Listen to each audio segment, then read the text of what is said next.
Hi అండి, welcome to my channel. నేను ఈ వీడియోలోని మీకు 44 సెంటీమీటర్లు ఉన్న తాలిపూస అనేది బోర్డర్ ఎలా వేయాలో చూపిస్తున్నాను.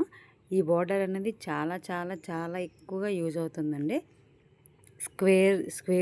స్క్వేర్ షేప్లో ఉన్నదానికైనా లేదంటే రౌండ్ షేప్కైనా దేనికైనా ఈ మ్యాటిస్కి అనేది చాలా ఉపయోగపడుతుంది. చూడండి, ఇక్కడ ఉన్న ఈ పెద్ద లూప్లోని నేను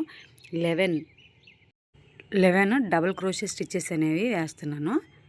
ఇది మన లెంత్ బట్టి చూసుకుంటూ 11 వేయాలా, 10 వేయాలా, 9 వేయాలి అనేవి చూసుకుంటూ వేయాలండి.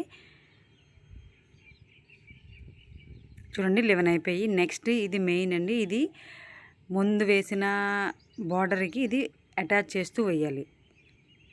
సింగిల్ స్టిచ్ వేయాలి. సింగిల్ స్టిచ్ వేసిన తర్వాత నెక్స్ట్ లూప్లో సేమ్ ఇదే ప్యాటర్న్ 11 డబుల్ క్రోషే స్టిచ్చెస్ వేయాలి. ఈ ఫుల్ వీడియో లింక్ కావాలంటే దీని కింద ఇస్తున్నాను చూడండి. అలాగే మన డిస్క్రిప్షన్ బాక్స్ కూడా చెక్ చేయండి ఒకసారి.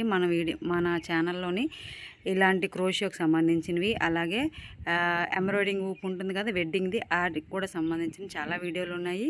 ఒకసారి చెక్ చేయండి. మీకు నచ్చితే మన ఛానల్ని సబ్స్క్రైబ్ కూడా చేసుకోండి. చూడండి, ఈ విధంగా సింగిల్ స్టిచ్ అనేది వేయాలి. ముందు బార్డర్ని అటాచ్ చేస్తూ వేయాలి. చూడండి, ఈ విధంగా.